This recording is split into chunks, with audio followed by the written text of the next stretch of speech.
Boa noite, irmãos. Boa noite. A paz seja convosco. Amém. Graças a Deus.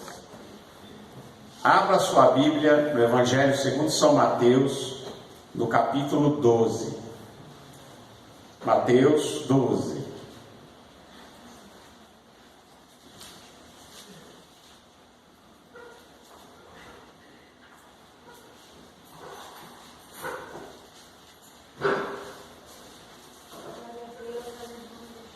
Todos acharam? Naquele tempo, passou Jesus pelas searas em um sábado, e os seus discípulos, tendo fome, começaram a colher espigas e a comer. E os fariseus, vendo isso, disseram-lhe: eis que os teus discípulos fazem o que não é lícito fazer no sábado. Ele, porém, lhes disse: não tendes lido o que fez Davi quando teve fome, ele e os que com ele estavam? Como entrou na casa de Deus e comeu os pães da proposição, que não lhe era lícito comer, nem aos que com ele estavam, mas só aos sacerdotes? Ou não tendes lido na lei que aos sábados os sacerdotes no templo violam o sábado e ficam sem culpa? Pois eu vos digo que aqui está quem é maior do que o templo. Mas se vós soubesseis o que significa misericórdia quero e não sacrifício, não condenaríeis os inocentes, porque o Filho do Homem até do sábado é Senhor. Amém? Senhor nosso Deus e Pai, em nome de Jesus, nós te agradecemos, ó Pai, pela tua palavra. Fala conosco, Senhor, nós te pedimos em nome de Jesus. Amém, Senhor, amém. Jesus, junto com seus discípulos, num sábado, iam passando pelas searas, pelas plantações. E naquele tempo, eles tinham a seguinte lei, que eles, na beira da estrada, eles plantavam uma quantidade de espigas, ou de qualquer plantação que eles plantassem, milho, trigo. Aquilo que estava na beira da estrada não poderia ser colhido pelo dono da plantação, mas era para os viajantes, era para os necessitados. Então havia este cuidado de que ninguém passasse necessidade. Então, embora pudesse plantar em toda a terra, e era do dono da terra, havia na beira da estrada uma quantidade que era deixada para quem passasse, que tivesse fome, ou para quem tivesse necessidade pudesse colher. Amém? Por que eu estou explicando isso? Porque alguém pode dizer: não, mas estava entrando no terreno dos outros, colhendo espigas, provavelmente de milho, né? Que não era de alguém que tinha plantado. Não, essa era já a determinação de Deus, era essa, que aquilo que ficasse plantado, aquilo que era plantado na beira da estrada, já era para esse fim, para que fosse colhido por quem precisasse. Amém? Deus é lindo, né? Faz as coisas muito bem feitas. E diz que ele vinha passando pelas searas, e era sábado, e Jesus e os seus discípulos trabalhavam muito. Até tem um texto aqui na palavra que diz que eles não tinham nem tempo de comer. Não tinham tempo nem de parar para comer. Ao ponto da família de Jesus ouvir dizer que eles estavam assim trabalhando tanto, atendendo as pessoas, e que não tinham tempo nem de comer. Eles vieram, os irmãos de Jesus, as irmãs de Jesus, a mãe de Jesus, e até disseram: ele está fora de si, porque não tem nem tempo de comer, só atendendo as pessoas. Então, quando eles vinham agora caminhando de um lugar para outro, era sábado, e eles estavam com fome. E diz que eles começaram a colher as espigas e começaram a comer. E como os fariseus e os sacerdotes, os religiosos da época, que tinham muito zelo da religião, mas não entenderam a mensagem de Deus, que era misericórdia, que era amor ao ser humano, eles começam a criticar os discípulos e chegam para Jesus e dizem para Jesus: Jesus, os teus discípulos estão colhendo espigas, hoje é sábado e de sábado não pode colher espiga, não pode fazer nada. E Jesus olha para eles e começa explicando para eles e diz: olha, Davi também, quando os seus homens tiveram fome, ele entra na casa de Deus e ele come os pães que eram só alimento dos sacerdotes, e aqueles pães, os pães da proposição, só podiam ser comidos pelos sacerdotes. Mas os homens de Davi, o seu exército naquela época, estava ali com fome, eles iam morrer de fome. Então ele entra ali no templo e os próprios sacerdotes dão a eles os pães da proposição, que era só para o sacerdote comer. Mas o pão que servia para o sacerdote servia também para o soldado faminto. E eles comem aqueles pães e alimentam ali aqueles seus 600 homens com aqueles pães da proposição. Davi faz isso. E ele diz: vocês também não ouviram que os sacerdotes no templo quebram, violam o sábado e ficam sem culpa? Por quê? Porque o sacerdote no sábado era o dia que ele trabalhava mais, ele tinha que andar para cá, para lá, e só podia andar 1 quilômetro no sábado. Mas o sacerdote andava muito mais que isso no sábado. Então eles acabavam quebrando a lei do sábado, porque eles tinham que andar mais, eles tinham que atender, tinham que fazer as coisas. E então era o dia que eles trabalhavam mais, e era no dia que não era para trabalhar. Mas o sacerdote era o dia que ele tinha que trabalhar mais, porque era o dia que o povo ia para a sinagoga, ia para o templo. E Jesus diz: vocês não sabem que o sacerdote, ele viola o sábado, mas não fica sem culpa.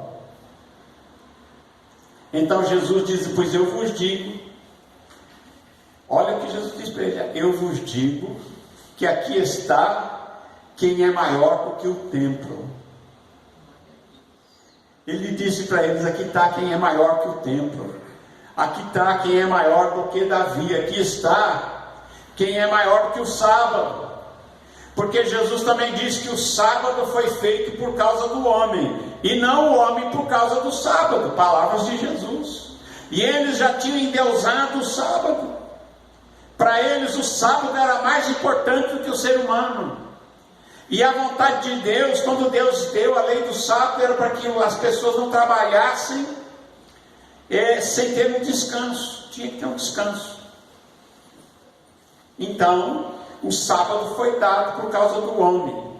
E o Shabá, traduzido para nós sábado, o Shabá foi dado, quer dizer descanso. É um dia de descanso, para que o homem tivesse um alento. Então Jesus disse: o sábado foi feito por causa dos seres humanos, e não os seres humanos foram feitos por causa do sábado. O importante é o ser humano, não é o sábado. Importante é o ser humano, não é o rito. E Jesus disse: e aqui está quem é maior do que o templo, aqui está quem é maior do que o sábado, aqui está quem é o maior. E ele disse: mas se vós soubesseis o que significa misericórdia quero e não sacrifício, não condenariam os inocentes. Se vocês soubessem o que é que Deus diz e que Deus quer, ele diz: eu quero misericórdia e não sacrifício. Deus é um Deus que quer misericórdia, porque Ele é um Deus misericordioso. Ele quer que a gente também tenha misericórdia. E ele disse: se vocês entendessem o que significa, o que é que Deus quer, qual é o coração de Deus que quer misericórdia e não sacrifício, então vocês não condenariam os inocentes. E ele estava falando a respeito dos seus discípulos que estavam colhendo espigas e comendo no dia de sábado, o que Segundo os fariseus diziam, isso é proibido, não pode. Mas ali estava quem era maior do que o templo. Jesus é maior que o templo. Jesus é maior que o sábado. E se nós lermos na sequência, não é? Nós vamos ver que Jesus diz, ele fala quando os judeus pedem um sinal, os escribas e os fariseus, eles pedem um sinal e diz, mestre, mostra-nos um sinal. E Jesus diz uma coisa para eles e diz assim, uma geração má e adúltera, pede um sinal, mas não lhe será dado outro sinal, senão o sinal do profeta Jonas. Qual é o sinal do profeta Jonas? O sinal do profeta Jonas é que Jonas foi jogado no mar e foi engolido por um grande peixe. A Bíblia fala um grande peixe. Muita gente acha que é uma baleia. Mas naquele tempo, tudo que andava dentro d'água era peixe. Não era essa divisão que nós temos hoje de peixe, mamíferos que andam dentro da água. Né? Andou dentro d'água, nos tempos bíblicos, baleia era peixe. Golfinho era peixe. Nós sabemos que hoje sabemos que é mamífero. Mas naquele tempo, está dentro d'água, é peixe. Amém? Está dentro d'água, não é jacaré, não é foca, é peixe. Então qual era o sinal? O sinal era que Jonas ficou 3 dias e 3 noites dentro do ventre daquele peixe. E depois ele foi colocado vivo para fora. E esse sinal, ele queria dizer, esse era o sinal que seria dado. Que Jesus seria morto, crucificado, seria colocado também no seio da terra, seria colocado dentro da sepultura, mas ao 3º dia ele ressuscitaria dos mortos. Este era o sinal que ele daria a esta geração. Ele disse, uma geração má e adúltera pede um sinal, mas nenhum sinal será dado a não ser o sinal do profeta Jonas, que esteve 3 dias e 3 noites no ventre da baleia. Assim estará o Filho do Homem 3 dias e 3 noites no seio da terra. Este é o sinal que eu darei a esta geração, ainda que ela seja má e adúltera. Há um sinal que será dado. Jesus disse, eu vou ressuscitar dos mortos. É isso que ele está dizendo. O sinal que seria dado era a ressurreição, era o túmulo vazio. Era este o sinal que seria dado a esta geração. A ressurreição de Jesus dos mortos.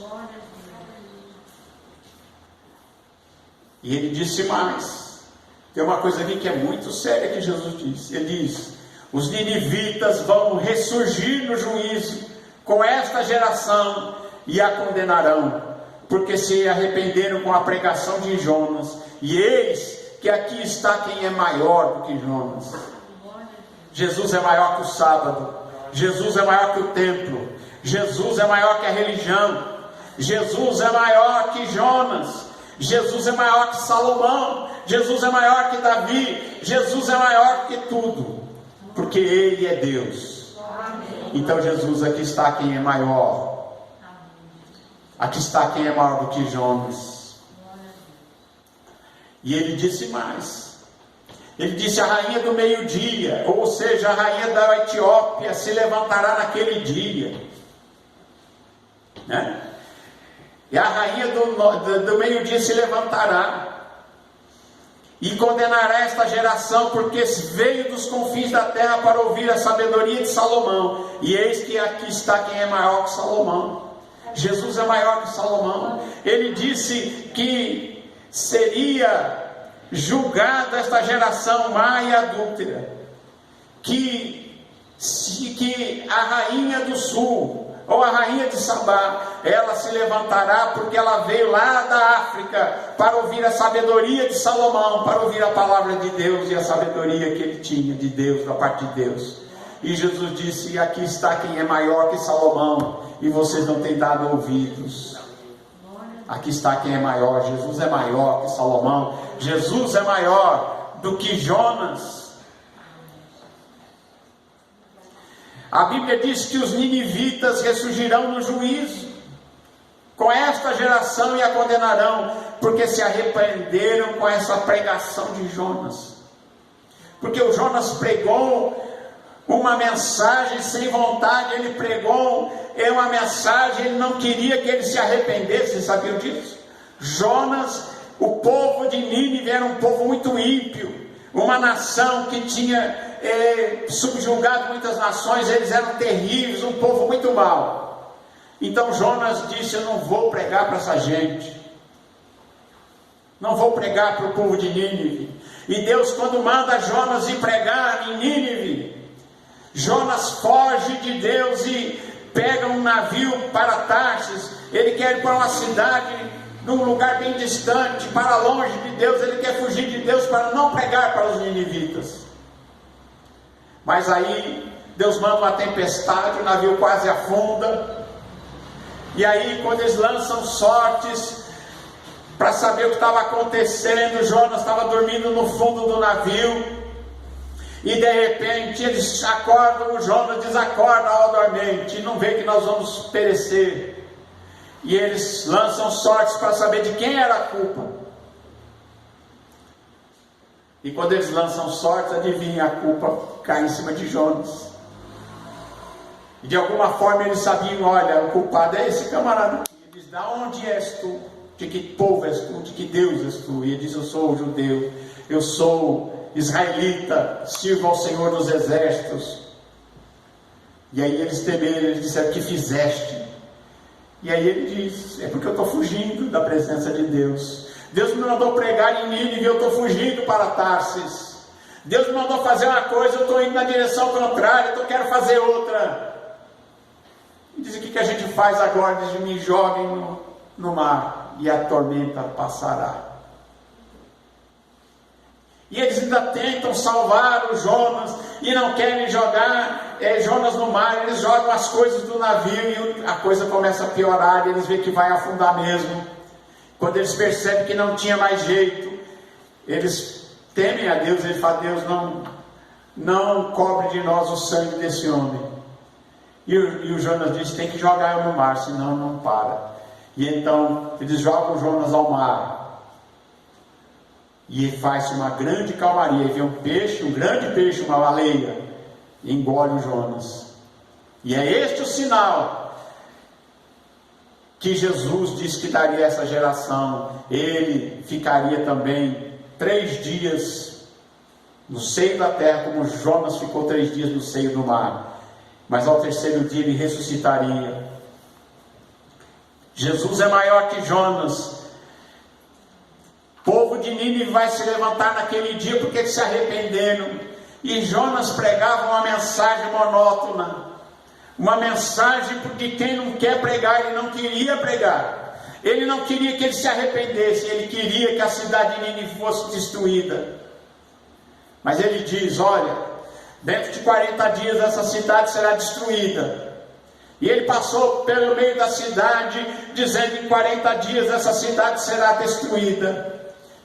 E aí acontece um fenômeno, alguma coisa tão potente, que embora o pregador não quisesse que eles se arrependessem, mas a palavra não era dele, a palavra era de Deus. E a palavra de Deus faz o que tem que fazer. E não depende do pregador. A palavra de Deus é mais forte do que o pregador. É maior que o pregador. E embora Jonas não quisesse que aquela cidade se arrependesse, eles se arrependeram. E Jesus disse: eles se arrependeram, se vestiram de saco, oraram, fizeram jejum, até os animais fizeram jejum. Nem os bois, nem os cavalos, nem os cachorros, nem os gatos, nem os passarinhos, nem as galinhas, ninguém comeu. Todo mundo fez jejum. Durante dias, eles jejuando e pedindo perdão a Deus. E Deus os perdoou. Deus ouviu o arrependimento no coração dos ninivitas e se arrependeram com a pregação de Jonas, que não queria que a sua pregação nem fosse ouvida. E Jesus disse: olha, os ninivitas se levantarão no juízo, porque e condenarão essa geração, porque eles ouviram uma mensagem de Jonas e se arrependeram. Mas agora quem estava falando era alguém que era maior do que Jonas, era o Filho de Deus, era o Senhor Jesus que estava falando. Agora era Jesus que estava falando, e era maior do que Jonas, maior que Salomão, maior que o templo, maior que a religião, maior que o sábado, maior que o templo, maior que Moisés, maior do que todos. Ali estava quem é o maior dos maiores, o Filho de Deus, o Senhor, o Verbo de Deus, aquele que é Deus eternamente, aquele que é o primeiro e o último. E ele disse: essa geração tem um sinal, ao terceiro dia eu ressuscitarei dos mortos. Jesus ressuscitou dos mortos, e este é o grande sinal. Este é o sinal, o túmulo está vazio. Se você for lá um dia, você vai ver, tem uma placa escrito lá: ele não está aqui, ressuscitou dos mortos. Tem uma plaquinha lá. Amém? Louvado seja Deus. Então que você possa assim pensar, né? Que você atente para a palavra de Deus. A palavra de Deus é maior do que religião. A palavra de Deus é maior do que tradição. A palavra de Deus é maior do que os costumes. É maior do que a moral. Sabe o que é moral? Moral é a média de um povo, que muda de tempo em tempo. Mas Deus é maior que isso. A palavra de Deus é maior que essas coisas do homem, tudo aquilo que o homem inventou, religião, tudo isso. Jesus é maior do que o maior, Ele é maior, e é Jesus o Senhor, o Salvador, e é nele que nós temos a nossa vida eterna, a salvação, e temos a redenção da nossa alma, o perdão dos pecados, e a vida eterna, a imortalidade. Amém? É a palavra de Deus que produz fruto. Esta palavra que Ele tem falado, esta palavra que Jesus tem nos dado a pregar. Jesus disse: ide pregai o Evangelho. Quem crer e for batizado será salvo, quem não crer será condenado. E estes sinais seguirão aos que crerem. Em meu nome expulsarão demônios, falarão novas línguas. Se pegarem, se beberem alguma coisa mortífera, não lhes fará mal algum. Se pegarem nas serpentes, elas não lhes farão mal. Amém? Também não é que a gente deve sair por aí pegando em cascavel e nem bebendo veneno. Amém? Paulo não saiu caçando cascavel por aí, nem víbora. Mas quando ele foi pegar a lenha lá, tinha uma víbora no meio da lenha, mordeu o dedo dele, não fez mal nenhum. Amém? Ele não saiu catando cascavel aí para... Não, aconteceu um acidente. Não é verdade? Então Deus nos protege daquilo que a gente não sabe, que a gente não viu, que a gente... Né? Amém? Então nós temos uma proteção de Deus. Louvado seja o Senhor Jesus. Jesus é o maior. Jesus é o maior na sua vida. Jesus é maior do que a nossa enfermidade, do que a doença, do que a morte. Amém? Jesus é maior do que o nosso problema. Jesus é maior. Jesus, ele tem todo o poder nos céus e na terra. Ele diz: todo o poder é me dado nos céus e na terra. Então não sobra nada para ninguém. Amém? Jesus é maior. Jesus é o maior, maior do que tudo. E Ele é aquele que tem sido na nossa vida tudo para nós. Ele é tudo para mim, Ele é tudo para você. Que Deus abençoe a você e a sua vida. Nós oramos e abençoamos a você também que está em casa, em nome de Jesus. Que você receba Jesus, o maior, na sua vida, e Ele vai mudar toda a sua vida e a vida da sua família. Em nome de Jesus. Amém.